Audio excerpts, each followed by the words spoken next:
Amici, oggi vediamo israeliani terroristi come facendo fregare coltivazione giuna olive da palestinese.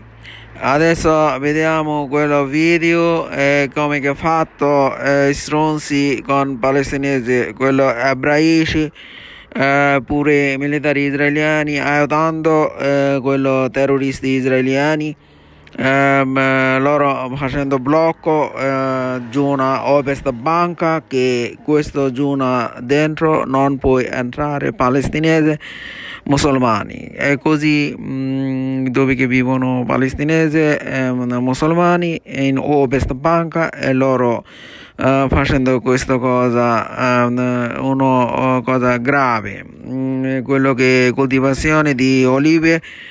Loro non vuole dare più coltivazione per palestinesi e musulmani, loro vuole fregare tutto olive e così loro girando con coltello, arma, bastone, ordinato così che deve ammazzare tutti i palestinesi e quelli che viene qua, militari israeliani.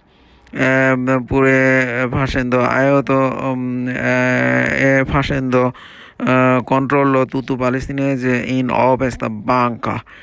Allora vediamo video come che facendo i stronzi con palestinesi musulmani in ovest banca. Olive harvest season in the occupied West Bank. The most important time of year for thousands of Palestinian farmers.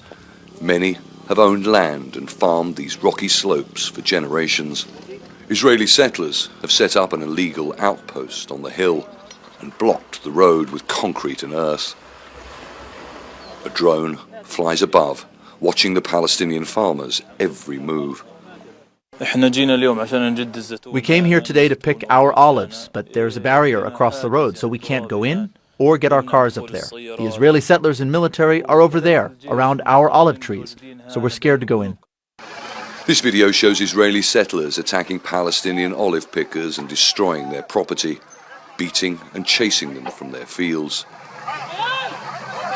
Ilham shows me where settlers have put straw in her family's trees. They use it to set light to them. Some are hundreds of years old. She says settler attacks have increased since the start of the war. The level of violence has increased. They have stopped even talking to us now. They just come and beat us. Some open fire, killing people. There is no way they will ever entertain even the thought of a mutual understanding between us. Noor crosses the barrier and tentatively starts walking towards his olive trees.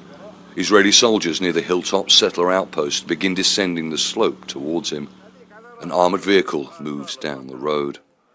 In the last few minutes, the drone, which we understand is being operated by either the settlers or the army, has returned.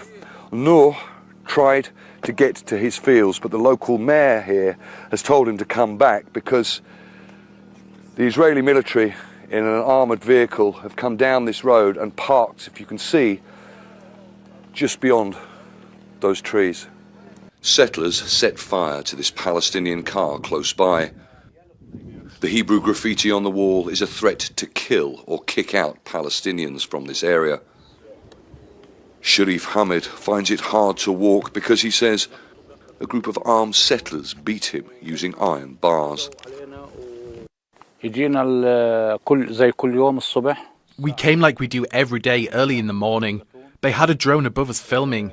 A settler appeared with his sheep. He was about 100 meters away, and he played music and sang in Hebrew. Then he left. Suddenly, half an hour later, 7 of them appeared and they started beating us. They dragged my uncle off the stepladder and beat him on the legs. They beat me on my head, my arms and my legs, and then they left. The guy with the sheep stole my car. Rights groups say the Israeli military protects the settlers and often ignore the violence they commit. The UN's Humanitarian Affairs Office says settler attacks against Palestinians and their property have more than doubled since the Hamas attacks inside Israel on October the 7th.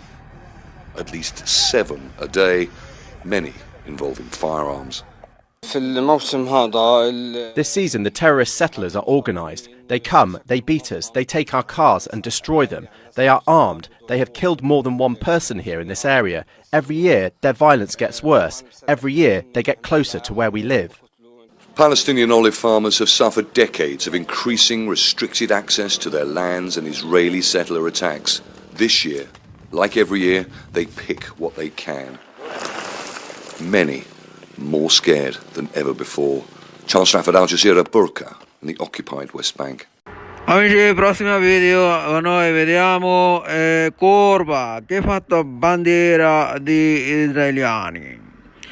Corva elevato bandiere di israeliani perché israeliani facendo terrorista, come che terrorista, ammassando tutti i palestinesi musulmani, ammassando tutti persone, quello che vive a Gaza, in Ovest Banca e tutto palestinese, non può stare nessuno musulmani. E per questa cosa Dio ha mandato un messaggio ai israeliani, e quello messaggio da corva, uno uccello che levando bandiera. Come che Dio ha mandato una volta un messaggio con corva a figli di Adamo, Abil e Cabil. Cabil, fratello, ma ammazzato Abil.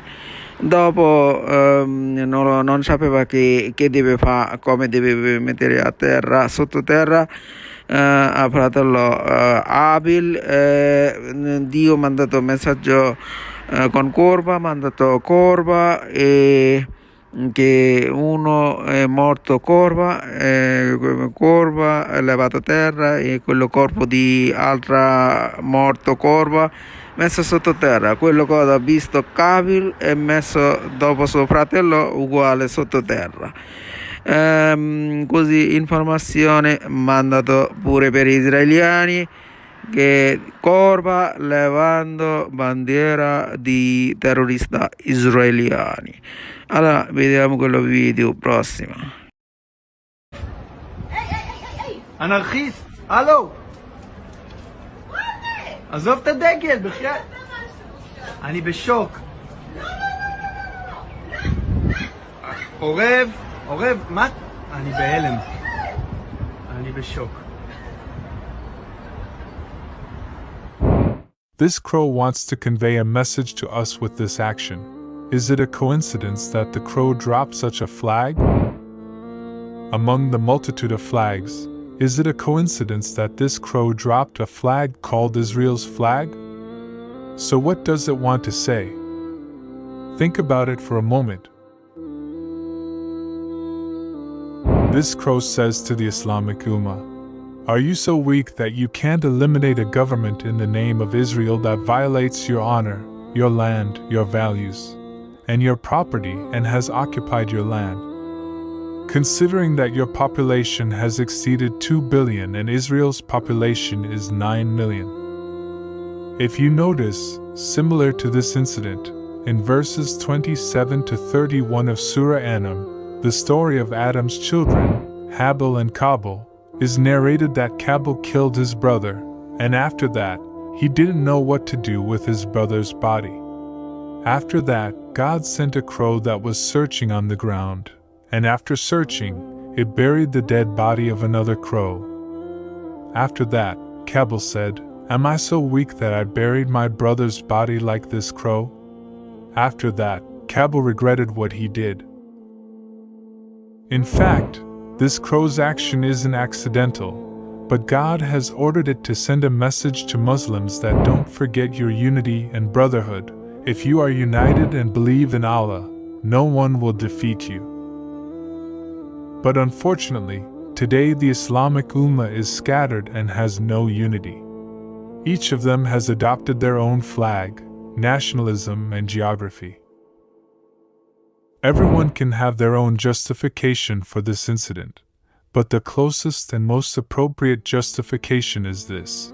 So if you have any other more suitable justification, comment about it.